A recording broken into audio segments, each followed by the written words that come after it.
Good morning. Thank you for joining Post-Election 2020, What's on the Horizon for Nevada. My name is Dylan Keith, Policy Analyst at the Vegas Chamber. Before we get started, I'd like to go over some features of this call. If you're using a desktop or mobile Zoom applications, you may ask a question at any time using the question pane at the bottom of the screen. We will answer as many questions as possible at the end of the presentation. Likewise, you are highly encouraged to ask questions using the hand raise button. As we open up for questions, we will call your name and unmute your line. Please ensure you are unmuted on your end. Please keep questions brief so we can get to as many questions as possible. Now it's my pleasure to introduce Vegas Chamber President and CEO, Mary Beth Sewald. Thank you so much, Dylan, and thank you everybody for joining us today on our webinar to hear about the outcomes of the 2020 election and what that potentially could mean for Nevada. In just a moment, I'm going to introduce you to our panelists who are experts on politics and policy at the local, state, and federal levels.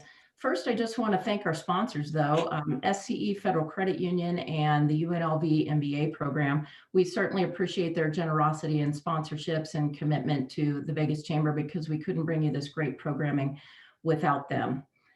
Also want to take a moment just to highlight a couple of upcoming programs and a couple of new chamber member benefits at the Vegas Chamber. Coming up on Thursday, November 19th will be our next Eggs and Issues featuring Congressman Amadei. You're not going to want to miss that. He always has a lot of great things, great information to share, and he's usually pretty funny. So you definitely don't want to miss that. Thursday, November 19th, Eggs and Issues with Congressman Mark Amadei. Also, don't miss out on our annual installation luncheon on Thursday, December 10th. That's when you'll get a chance to hear what's ahead for the Vegas Chamber from our new chairwoman, Ms. Gina Bon Jovi. And also you'll get to meet the rest of our 2021 Board of Trustees. So don't miss the annual installation luncheon. It'll be virtual on Thursday, December 10th. Also, if you're setting goals for 2021, and I know many of us are, you're definitely going to want to take advantage of the Chamber's free life coaching. That's through our U.S. Bank Coaching and Growth Center. So you and your employees can work with a professional coach to develop your personal or professional goals and set a plan to achieve them. There's, of course, more information available to you at vegaschamber.com. And again, that's free. And now it is my distinct honor and pleasure to introduce you to our panelists today and my friends, Congressman Jon Porter. He's the Vegas Chamber's federal lobbyist and CEO of the Porter Group. Mr. Jim Wadhams, Vegas Chamber State Lobbyist and partner with Black & Wadhams. Mr. Jesse Wadhams, Vegas Chamber State Lobbyist and partner also with Black & Wadhams. And then last but not least is Paul Moradkhan. He's the Senior Vice President of Government Affairs for the Vegas Chamber. Thank you all for taking time to be with us today to share information about the 2020 election and what that means for Nevadans. We're honored to have you guys here. Thank you. Thank you. All right, before we dive into our discussion, and we really do want to encourage everybody to ask questions, we're going to invite you to unmute your phones here momentarily or unmute yourselves. And then we'd really love to hear from your questions because this webinar is about you and getting your questions answered. So before we dive into the Q&A, we'd like to start with Mr. Jim Wadhams and Jesse Wadhams to give us an update from the state level. Gentlemen? Thank you, Mary Beth, and welcome to everybody who's tuned in. I hope we can collectively give you some good information and some value looking forward to what's coming in the future, both here locally in Nevada in February with the legislative session, and of course with what would appears to be a President-elect Biden-Harris administration.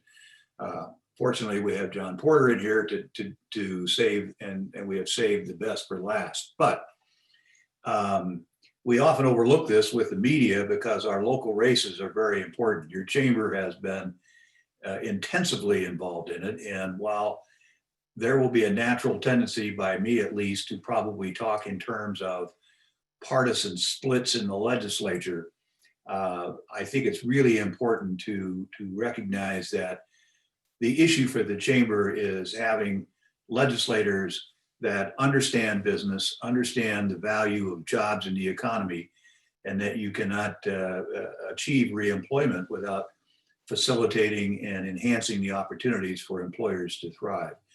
And in the interviews the chamber did of the various candidates over the last several months, bipartisan candidates from both parties. That was the issue, that was the direction that was communicated to them, and their answers tended to one degree or another to reflect some understanding of that. And based upon that, choices were made. So although I'm going to talk about the partisan outcome, it really, keep in mind that it really is about legislators who are relatively more understanding the business. With that, as all of you know, most of the attention, of course, has been on the presidential race. And that's partly because our governor is not elected in the same cycle as the president. So the governor, lieutenant governor, attorney general, secretary of state, none of those races were on the ballot. So what we had were state senate races. And of course, then the entire assembly has to stand for re-election. Many of these races were determined before the election. And by that, I mean, we had several races where there was an incumbent who filed and no challengers. So we had several legislators who simply won the race by paying the filing fee. And in part, that's an issue of itself, but I'll save that for if there are any questions in regard to that. Secondly, we had several legislators who did have contests, but are in districts that are relatively favorable, substantially favorable to one party or another. Some of our districts are weighted almost 20% in favor of one particular party. And so those outcomes, while not predetermined, mathematically were fairly predictable. What that left us with at the state legislative level really are about seven races that really sort of held our attention. And being the oldest person on this screen, I will say I had to watch the election results far beyond Tuesday night of the election and into Wednesday morning, which has been over the years fairly common. In this cycle, we had to watch, and it's due to the mail-in ballots substantially, but we had to be tracking along with the Secretary of State and Clark County and Washoe County, Wednesday morning, Wednesday night, Thursday morning, Thursday night, Friday morning, Friday night, Saturday night, and all the way actually until last night when the votes were required by statute to be counted. We're still technically waiting for the certification, but the vote counts have been published. But we literally were watching races that were developing not just Tuesday night and Wednesday morning, but and Jesse will correct me as he follows up, but I think that one of the key state senate races flipped from one candidate to the other either Thursday night or Friday morning of last week. And that's a fascinating aspect of mail-in ballots and the substantial increase in the responsibility of our registrars to count all those ballots. Having said that, let me get to the outcome. Of the major races we were watching, of course, were Heidi Gansert in Reno. We had an anticipation that there would be a substantial effort to unseat her. And those of you who were tracking anything going on in Reno are well aware that there was heavy advertising done by both sides. For a state senate race, there was a substantial amount of outside money that was spent on that. Very unusual, lots of television advertising. Heidi Gansert came up with an early lead and was able to hold that, and she will return to Carson City. The second race that was particularly interesting because it involved Senate Majority Leader Nicole Cannizzaro was being challenged by April Becker. And as of Wednesday morning, April Becker was leading in that race. As those segments from Wednesday morning to Wednesday night, and I think it might have been Thursday morning by the time the mail-in ballots were being counted, that race flipped to Cannizzaro being in the lead, and it continued to grow for the 2 or 3 succeeding reporting cycles. That one appears to be, well, it appears that Nicole Cannizzaro will win that race, and the votes, it's close to 1,000 votes lead on her part, so it's not likely that any sort of a recount would occur, and it's also not likely that the remaining provisional ballots will change it. So that seat was retained by the Democrats. The third one we were watching is the seat that was formerly held by longtime Senator Joyce Woodhouse, and that race had Kerry Buck on the Republican side and Christy Watson on the Democratic side, and similar to the Cannizzaro-Becker race, early results, that is Tuesday night, Wednesday morning, it appeared that Kerry Buck was winning that race. And while I don't remember exactly which one of the reporting periods flipped it, it did. The mail-in ballots clearly tended to favor, particularly in Southern Nevada, the Democrats. And so that race has moved in favor of Christy Watson. Having said that, it's, at my last check of the ballot count, it's less than 200 votes. And state Senate races generally have approximately 60 to 70,000 ballots cast. And so it's possible that one could either be changed by the provisionals, and it's certainly potentially close enough that a party on the short side of that could ask for a recount. So that's one that continues to sort of be in contest. In the Assembly side, it was quite interesting. There were 4 races we were watching. One was simply because the registration was so close. That was between Leslie Cohen and Dr. Delisle. In that district, Cohen, of course, is an incumbent, and that race was very close, although Cohen was never trailing in any of the reporting periods. And as the mail-in ballots came from that district, they tended to favor the Democrat, and Cohen has taken a substantial lead. 3 other races were interesting because they were considered to be potential challenges to the incumbent. One was Richard MacArthur, who had served in the legislature previously, but not the last session, the incumbent, who had defeated him, a lady named Connie Monk. That turned out to be not a particularly close race, and Mr. MacArthur won that. He was leading at the first vote count and continued that through the mail-in ballots.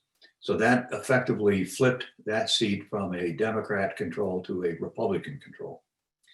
The next one was a race between an incumbent, Shea Bacchus, and a challenger, Andy Matthews, who, particularly in Southern Nevada, some of you may recall that he was involved with NPRI, fairly well-known personality, and was a significant challenger in that. As it turns out,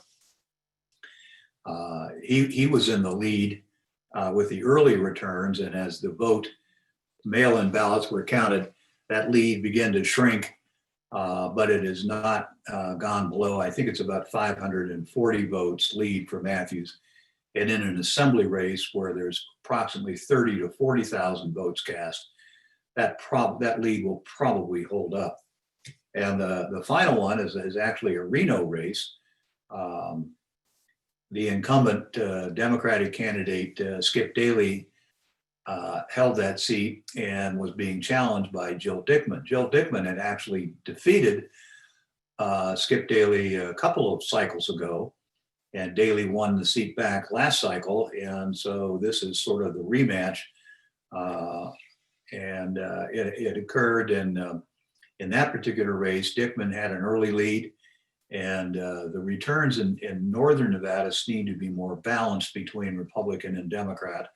And so we didn't see the erosion of Republican votes or the growth of Democratic votes in Washoe County. But Jill Dickman appears to have nearly a 1,300 vote margin. And again, in an assembly race, that's likely to hold up. What does all that mean for Nevada? It means that the Democratic Party is in control of both houses, while those two parties, we call them caucuses, they will go meet separately and they'll choose their leadership. But we certainly expect that Jason Frierson in the assembly will be elected the leader of that group and be named speaker.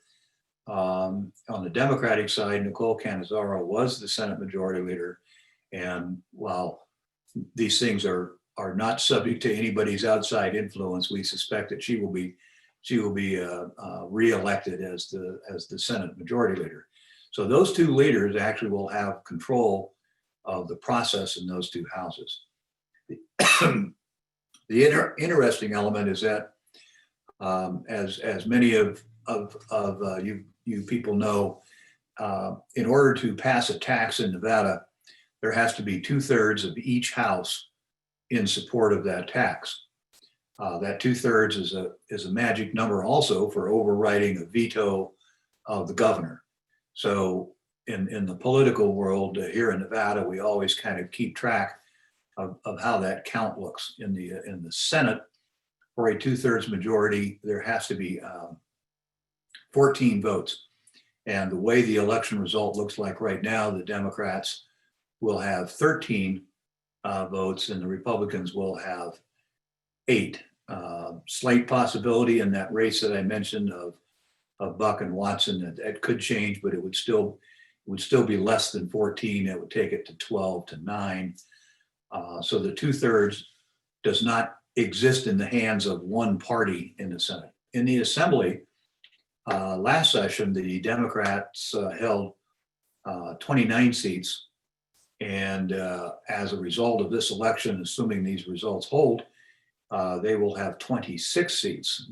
The 2/3 number in the Assembly, where there are 42 legislators, is 28. They need to have 28 votes for a 2/3 majority. So they will have 26, it appears, and the Republicans will have 16. So I think, and that means that one party does not have control of the 2/3. That doesn't mean that 2/3 can't be gained for any particular issue, but it does mean from a partisan standpoint that the Democrats will need to work with the Republicans to gain any needed votes to get to that 2/3 majority. I think that's important for us from the chamber, and I'll leave it to others following me to talk a bit more about the individuals. But I think the outcome was a credit to the business community. I think there is an increased recognition that in this COVID recovery period, that we can't put people in jobs where we don't have employers to employ them. And particularly in Southern Nevada, we realize very, very dramatically that our major industry, that is the tourism industry, can only recover so far with drive-in traffic, and we're anxious to see those conventions return broadly, but that's going to be the holdup on getting all that workforce back to work. So the burden comes primarily to what I call Main Street business. That's the small business community, and those issues were raised in these candidate interviews, and many of the candidates seem to recognize that the recovery at this point really rides on the backs of small business. And if we're going to keep them alive, that is going to create the opportunity for getting more people back to work. And I think overall our election results are reflecting at least a recognition that that's going to be the case. Mary Beth, if you don't mind, let me just take one more moment. Our legislative session, and I'm going to let others talk about this or wait for questions, but I want to set this up. Because I've mentioned recovery, it goes without saying that the the shutdown that occurred in the early part of this year has dramatically impacted state and local government revenues. And the problem with that impact is that dramatically impacts the services that we all need, including the business community, to function and to stay alive. And in some cases, the social services that are being impacted even greater. So the Economic Forum met again this week, and we'll meet again in another month. And they set the anticipated revenue numbers. The governor of our state is required to submit a balanced budget. And so I don't know this for a fact, but it just appears from sort of a common sense look at our revenues and our budget needs that we are going to be facing a shortfall. And I think that's going to be a real challenge in the recovery for the business community to find the right balance between reductions in services, but maintaining those that are critical, and then finding reasonable ways to enhance that revenue if that's necessary in a way that does not reverse the efforts that we've made and the success we've had towards recovery. With that, I'll take a pause and Mary Beth, throw it back to you. Well, thank you, Mr. Wadhams. I appreciate all of that great color and flavor. It really sets the stage, especially your final remarks about finding reasonable ways to enhance revenues. And we'll get into that a little bit more. Before we get to Congressman Porter, I just want to give Jesse Wadhams and Paul Moradkhan an opportunity to add to your already great comments. Jesse and Paul? Sure, I'll keep mine relatively brief because folks want to hear from Paul and the congressman. But I think what we saw in the state elections and the local elections, I think is a great credit again to the business community. You saw business-oriented candidates performing very well. In some cases, overperforming registration advantages in certain districts. So what we have seen is, I think, a very close electorate. We've seen a lot of interest in recovery in the economy. And so I think this legislative session is setting up to be, depending on how it occurs, we can get into how that all may happen.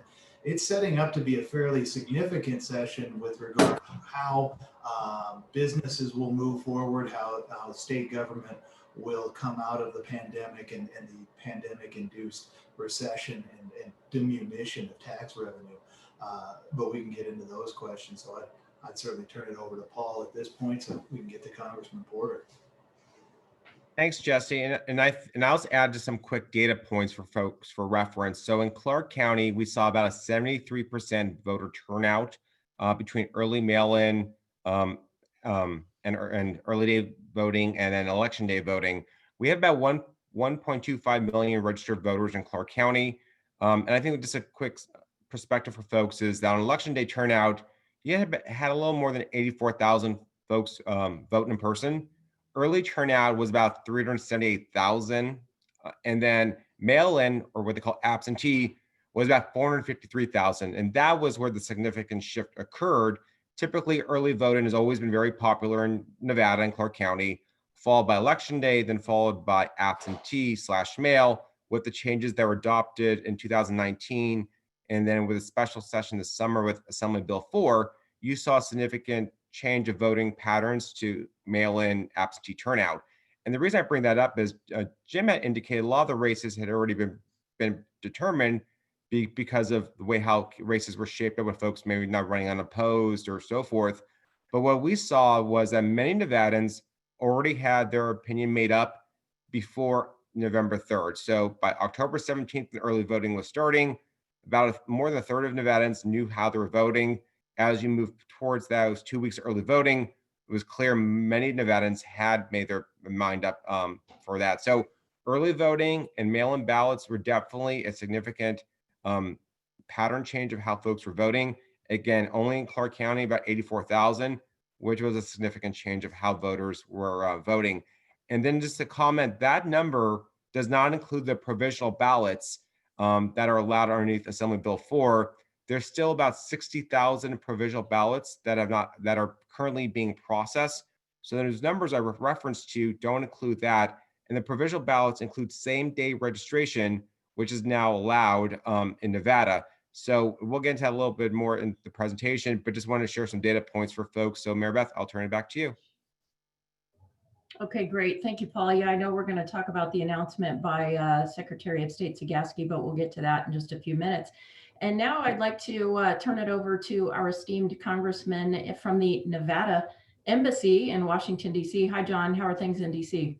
Hi, Mary Beth. It's great to see you, Paul, and to my other family, the Wadhams in Nevada. It's great to see you guys, see everyone. And as mentioned, we're at the Nevada Embassy. Paul, thank you for that sign many years ago, and Mr. Amade for calling us the Embassy of Nevada. So how are things going? First, I've seen through social media an interesting cartoon, and I think you may have heard of the artist who, of course, passed away, otherwise known as Prince, and he had, of course, Purple Rain.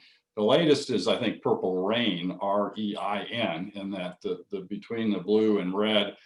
We certainly are a divided nation, but in many respects, a good share of it is in that purple range. And I want to say, again, how important it is that the Chamber continue to be on the cutting edge on the business side of this. The businesses now more than ever, and I hopefully will have time to answer more questions specifically to the Chamber and its activities. But now more than ever, we need a solid business community working together, and the Chamber has done a tremendous job on the national level. So I guess I'd like to stay away from policy a little bit for a moment, just kind of tell you about a little bit more about the environment and kind of why we find ourselves where we are today. And no doubt we are, you know, a split country, and that's not to be argued. But some interesting things have happened. That this election did not show a wave. There really was not a close, where we really couldn't close this out as calling it a wave, because if you take the White House, the race, and assuming that Vice President Biden will become our next president, in the scope of 140 or 50 million votes, that's a pretty razor thin. It's certainly, and I'm not one to complain about the outcome. Our job is to make it work, whoever wins. But when we look at strategy moving forward, it's important to note that the House is one of the biggest stories as well. The House of Representatives, likely the Republicans will have picked up close to 11 seats. That is not a wave on the R or D side. The Senate right now, the Democrats, as you know, have picked up 1 seat. There's still a special election happening here early December for seats in Georgia. But even that, there's not really a wave. And another area that's interesting is a lot of states, their legislature picked up more Republicans, which is interesting because of, again, the mixed signals. And that's really significant in this environment where we're moving into redistricting and reapportionment. So all those trends we need to watch closely from a chamber standpoint. Also add unparalleled the challenges and turmoil from the pandemic to Supreme Court issues to mass protests to impeachment. A lot of things were going on, and it was unique. And again, not really seeing a particular trend in one party or the other than there is still a serious divide. And the last part, I want to get a little more into what I see happening in the future. You know, $3.9 billion was spent for running for the White House, and like 6-point-some billion, you know, was 4 years ago. So you take all the money and everything that's going on, it really is not a surprise, all the outcomes. But here's where I'd like to go for a moment. It's obvious that Democrats and Republicans do not like each other on a national level. And I say that again in national politics. We have this trend of national partisanship, unlike I've ever seen in my career. And it's really been accelerating over the last 40 years. But here's 3 things that I think we need to watch really closely. One, again, as a chamber and a business community, the nationalization of politics, far bigger than it's ever been. You know, when 80% of Americans are telling us what they think and what they are feeling about a national campaign, that's unprecedented. There's huge sorting happening now across the country in the Democrats and Republicans. You have urban against rural, you have liberal, you have conservative, you have progressive. I mean, we have all these tiers now being created in sorting of the electorate and the narrowing of margins of national elections because of all the billions being spent. I think we all know with the use of technology and how you can target and you can incite and you can drive people to the polls. And that's another very serious trend. Again, compared to 60 years ago, 40 years ago, 30 years ago, even in my term in Boulder City and in the state Senate, there was a focus by the electorate more so on state and local politics. That trend is changing, and all these national issues are moving us to become more determined to have something happen that we believe in. So there's very little cross politics happening. Again, this is not rocket science. This is just observation.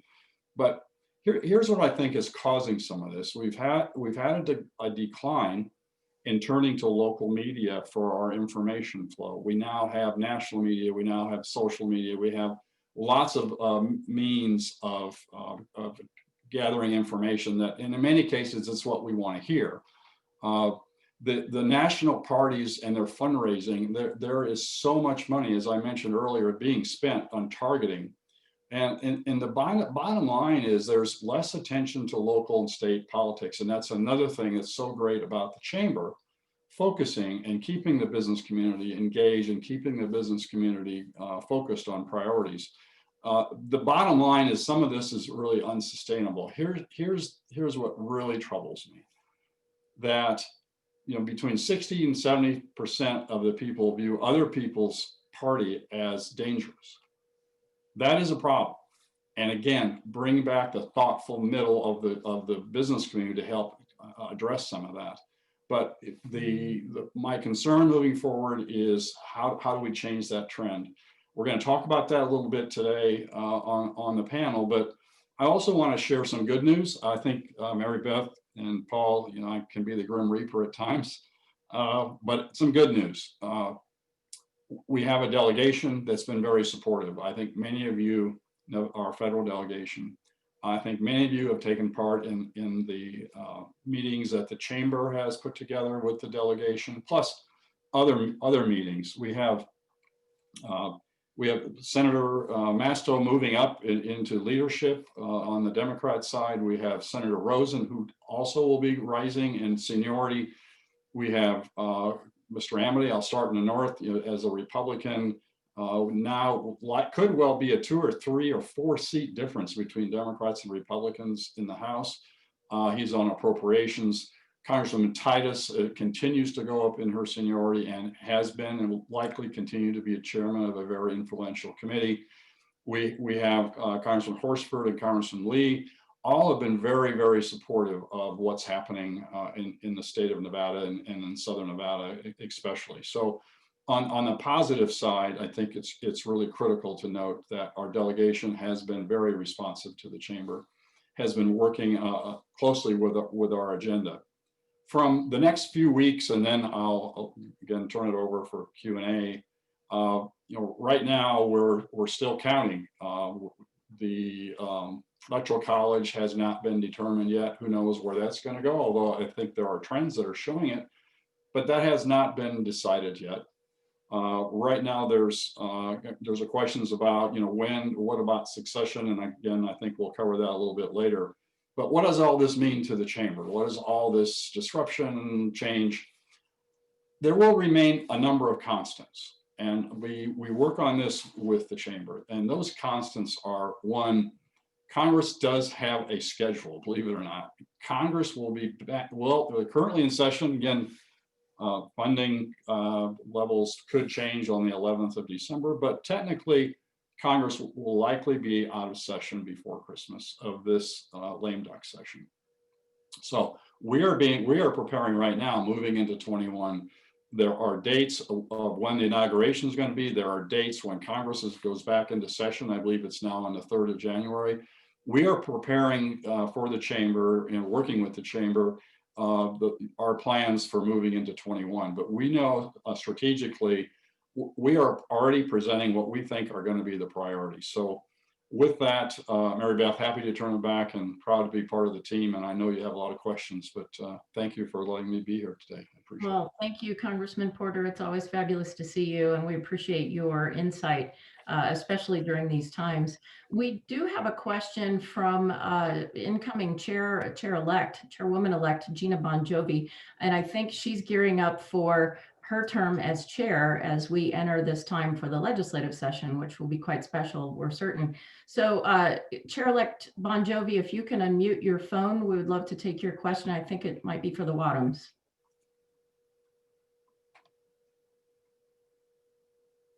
All right. Am I unmuted? Yes, you are. Thank you so much. Thank you so much for the update. So my question is, as now that the results of the election have come into, or at least the local elections have come into better focus for both John and the Wadhams, what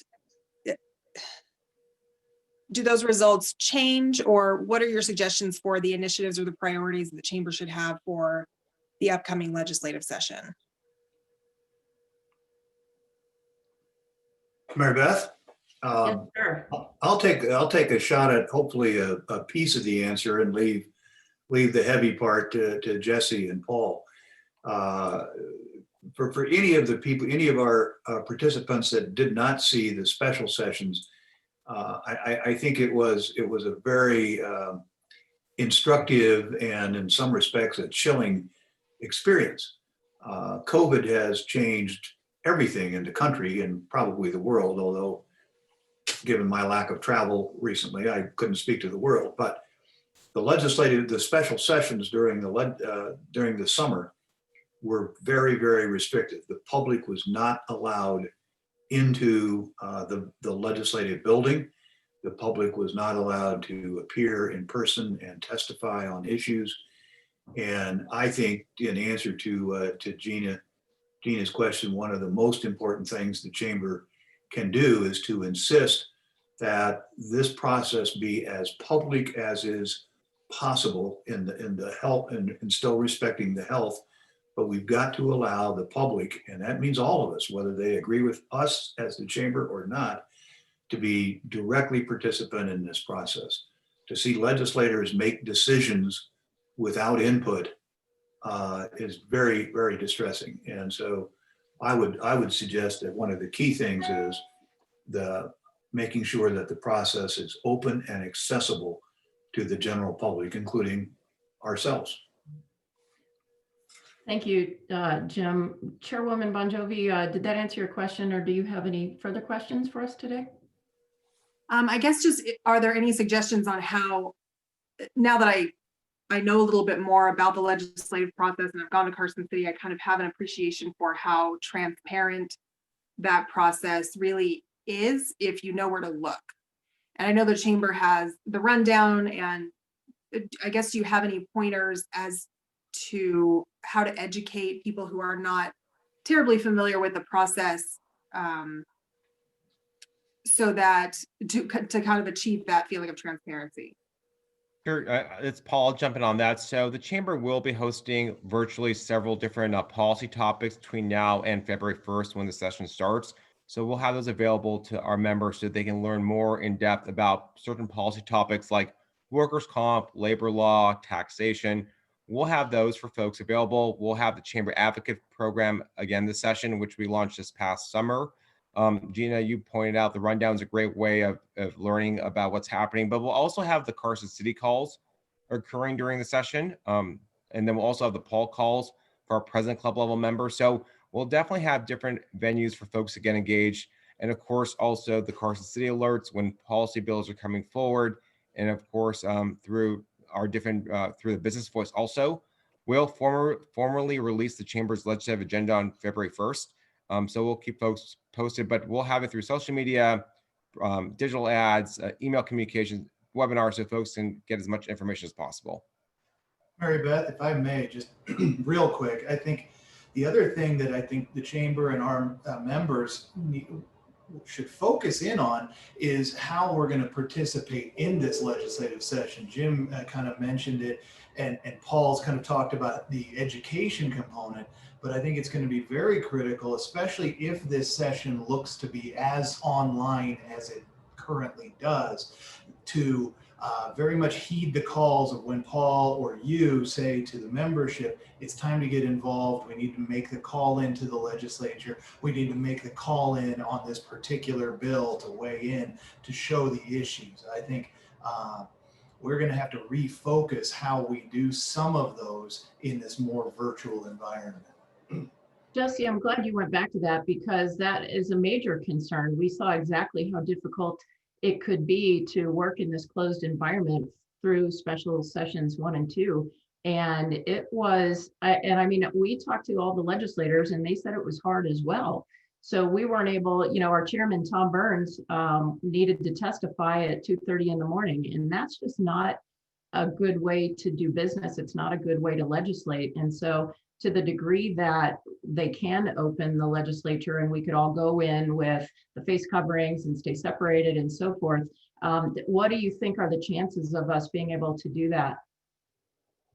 You know, it's hard to say, and so far the legislators and leadership really haven't given a great indication as to how they're leaning, though in a recent legislative meeting, the committee to consult with the director of LCB, which kind of talks about the operational components of the legislative process, you start to pick up the sense that there is going to be a pretty heavy focus on the online component, that they're making those systems more robust. So, you know, I totally agree that there needs to be some level of a maybe hybrid system where there is some participation in person. I think that is critically important, and I think you saw some of the difficulties without it in the 2 legislative special sessions. But it seems to be that right now they appear to be leaning towards more of an online, but again, it's still a little early to tell, and hopefully it's some kind of hybrid. Okay. If I may add something, Mary Beth and Gina, great to see you and hear you as well today. You know, as we're analyzing what the platform is going to be, and you know, I guess fortunately with technology today, pretty much everything is being laid out in real time. But we really believe that the chamber should continue and will be accelerating its presence on the federal level, because of you know, historically Democrats, Republicans have different directions when it comes to certain policies. You know, we're going to be looking closely how are small businesses going to be impacted. You know, they're talking about changing a number of things already in the small business world, even from the criminal justice is an area we need to focus on. We're going to be focusing on labor issues, probably more so than we have in the past few years. Environment's going to continue, or is going to accelerate as a priority as well. And higher education, there are so many reforms that are being prepared for higher education that are going to impact our community and our education system, and from student debt to other ratios. Of course, tax policies, we're going to watch closely because there's consideration of raising, you know, the cap gains at this point to almost, again, who knows what will happen, but things we need to engage on. Additional Social Security taxes, different, of course, as I mentioned, capital gains, corporate rates are likely going to be changing. A lot of emphasis I mentioned on climate and what does that mean to business. So what we're doing right now is we're getting prepared for the 21 session. We're, of course, pushing strongly for the additional stimulus, which my instincts tell me will have additional funds available for business and organizations before the Congress adjourns in about 12 days.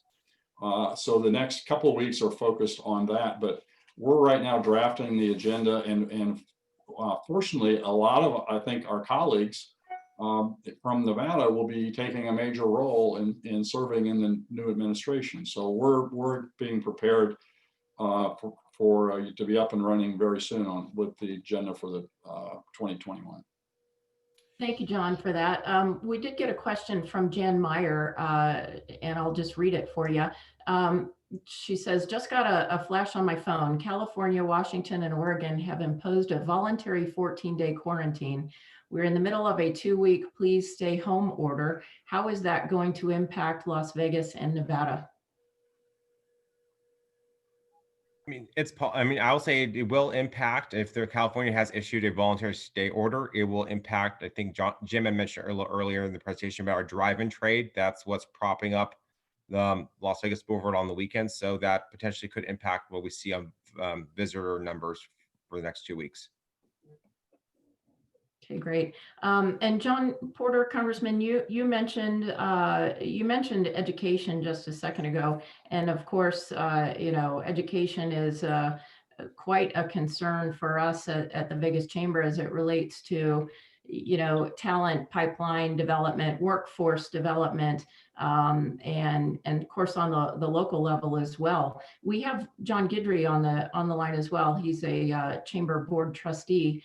And I think John may have a question around that. John, if you're unable to unmute your line, we'd love to hear from you.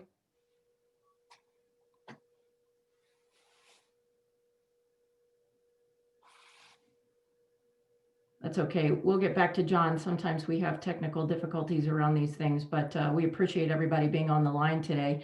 One of the questions, John, another one came up for you in the meantime. Seems likely that we're looking at least 2 years of split governance moving forward. What do you think this will mean for chamber priorities on a federal level? I think it's a really good question because historically we've looked at gridlock, normally driven by one party or the other, depending on who's in the minority and who's in the majority, and it's normally pretty predictable. Here's what's really unique that we're facing starting actually immediately, but we have such division within the parties. We're anxiously waiting to see who's going to be appointed to the president's cabinet. Are they a number of is it Bernie Sanders for labor, or who's going to be the secretaries? And that will depend, of course, on who wins the Senate race in Georgia, which we should know in about 2 weeks.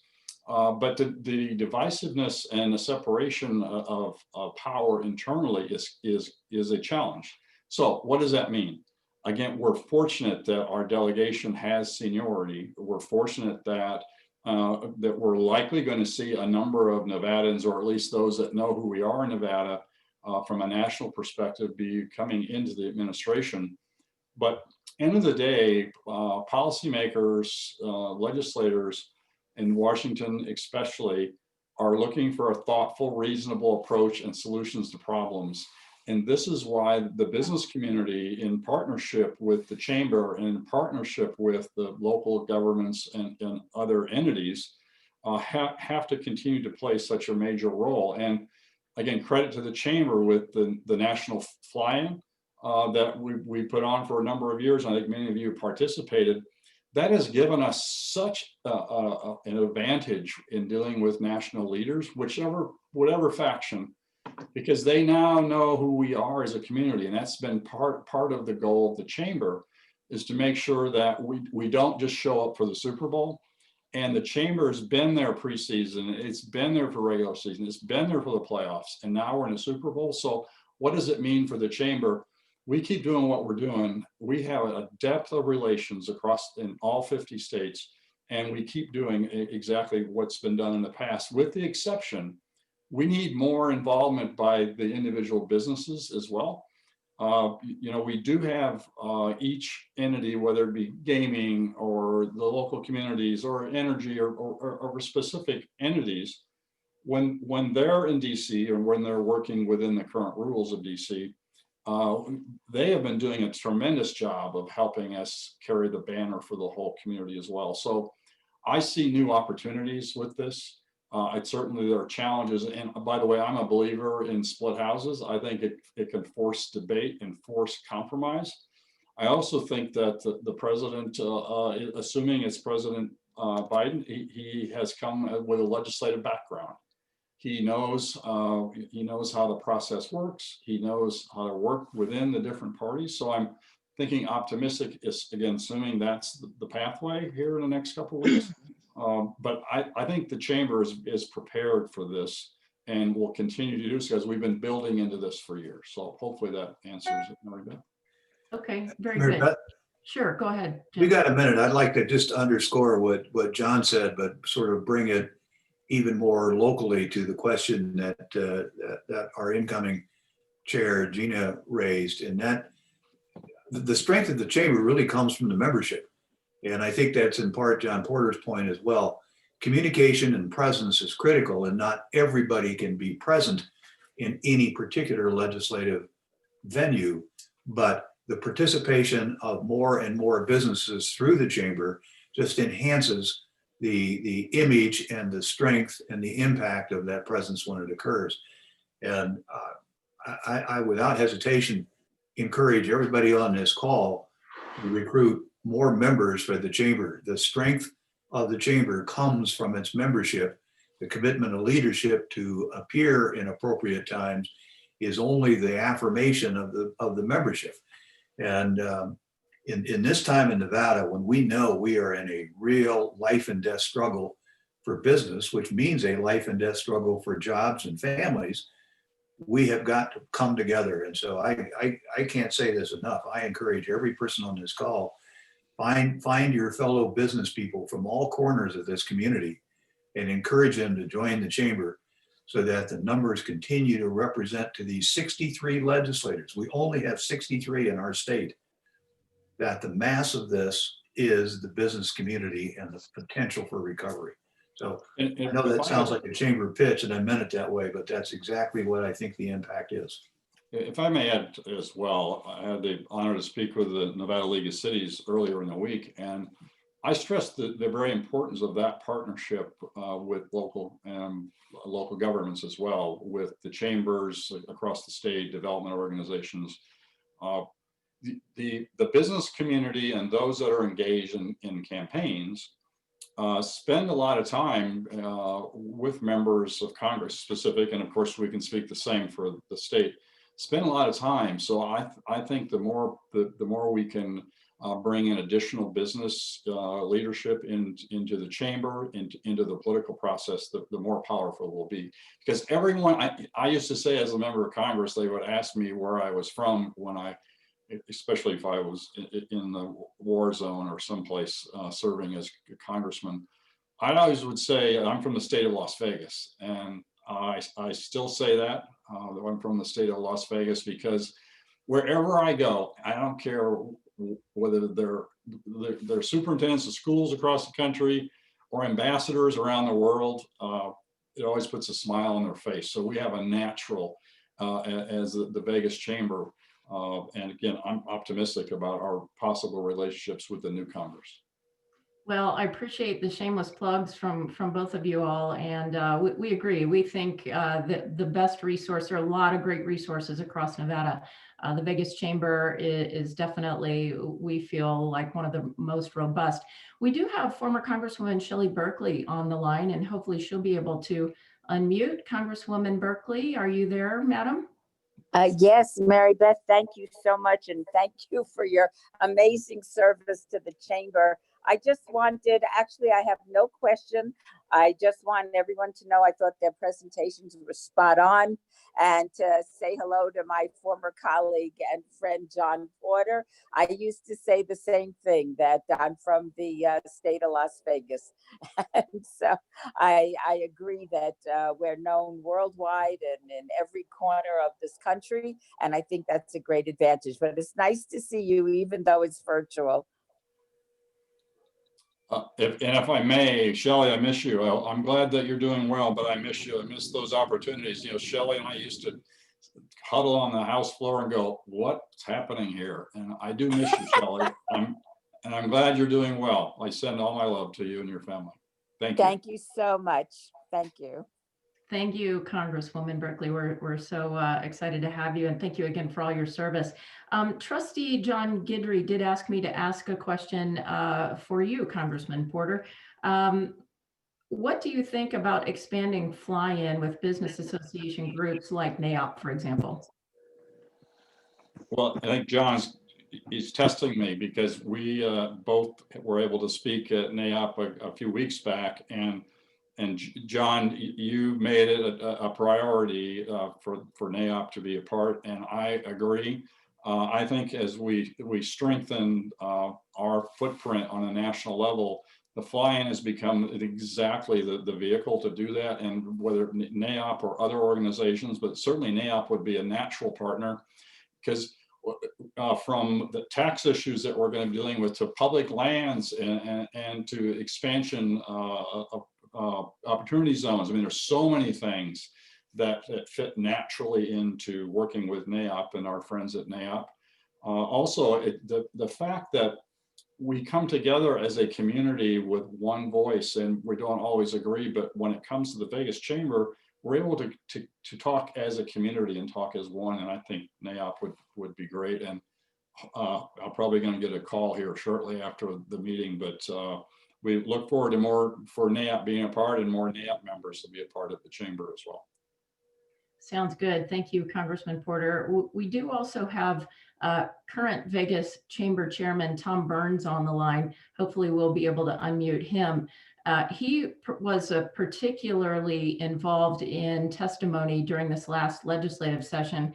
As I said earlier, he was tasked with staying awake until the wee hours of the morning and testifying at 2 and 3 in the morning. He was instrumental, according to the governor, and instrumental in helping pass some forms of limited liability legislation, which was is going to be a huge win for the business community across the entire state. Hopefully, Chairman Tom Burns can unmute his line. Tom, are you there? Okay, we're having a few technical difficulties today, but hopefully we can hear from them. We do encourage everybody to ask your questions. We do just have a couple of minutes left out of respect for everybody's time, just about 2. Can we go around the room, so to speak, and get some final comments unless we get any further questions? Mr. Wadhams, we started with you. Let's ask you to wrap us up today. I'll try to be as brief as I can. I think we're moving into an exciting period of time, both on the national level and especially on the local level. And I think it's really, really important locally that all of our members and our leadership and our trustees all stay very much engaged, particularly with the Nevada issues, because we are in such dire straits in our economy. And the business community has to pull together. Without us, there are no jobs. And so I think we've got a great website for the chamber. Everybody needs to link into that. Paul keeps that up to date. And when you get opportunities to participate, I can't encourage you strongly enough to be responsive to that. Excellent, thank you. Congressman Porter, just one last question for you. How do you see the transition of power happening? Or will President Trump remain steadfast in his grip? Well, I think what's interesting is that really this transition is not unusual that's happening right now. If you look back even to 2000, with Bush and Gore, a lot of that wasn't settled for a number of weeks. So I do expect that one or other, and of course I think we know where that's going, needs to succeed, needs to have a concession, and that starts part of the process.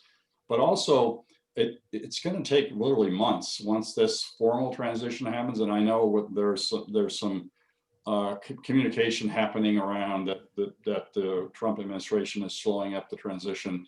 Certainly he's entitled to take the legal process and via the courts. But end of the day, it does take a certain amount of time. And we need to have electoral votes be certified, which will happen early in December. So I do sense that the transition will happen, but and quite peacefully. But here's the problem. I'm concerned that we've gone through 4 years of half the country thinking we had an illegitimate election for the White House. And I think My concern is we're moving into another 4 years where there are certain population that's going to think that it's not a legitimacy. So I'm concerned that transition from a public perspective and even internally will be more challenging than actually the two candidates themselves. All right, thank you very much. Jesse and Paul, some closing remarks from your perspectives. I just let Paul close it, but I guess at the, I look at, at Congressman Porter sort of admonition is taken, I take that quite seriously, because I think we need to start focusing in on how we come together. And I don't know how we do that, but again, 50-50 is a division that can't stand for very long. So we all need to kind of start to figure out what brings us together. And I hope that's also kind of the message that we can bring to Nevada, because obviously we are looking at a crisis unlike any we have seen here. And this could be an opportunity to set aside those kinds of differences and at least set the stage for a broader recovery, a stronger recovery into the future, and jobs and economic development in this state that set the stage for, I think, remaking where we can go. So at least I'm trying to be hopeful and optimistic about where we get from here. But again, I think we have to start to learn to look past some of those differences.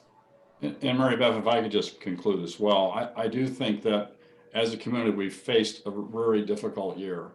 And as we always have in the past, we've come together as a community. We've gone through phases and stages, from the economy to 9/11 to other adversities.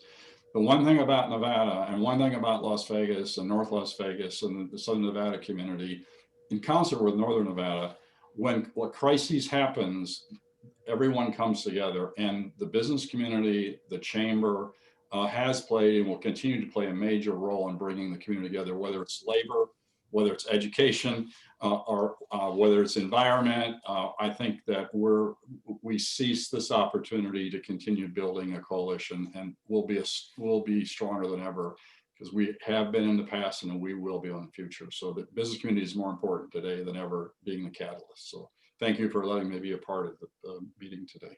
I couldn't agree with you more, John. As a matter of fact, I think collaboration is at an all-time high across Nevada, north and south. I know the Vegas Chamber works with all of the statewide trade associations and the Reno Chamber and so forth. And so I really agree with you. And with that, we'll wrap it up with Senior Vice President of Government Affairs, Paul Moradkhan. Paul? Thanks, Mary Beth. And just to wrap up, I would say, of course, based off what we saw the election results, Nevadans want governance from the middle. They want policies that's pragmatic and that's good for all Nevadans. And that's where the chamber will, of course, continue to advocate in Carson City. To Jesse's comment and Jim's comment, John's comment, we need you, our members, to be engaged. We have the tools available for you. It's your chamber. Let your voice be heard and be involved in this legislative session. So I will thank you, everybody, and turn it back to you, Mary Beth.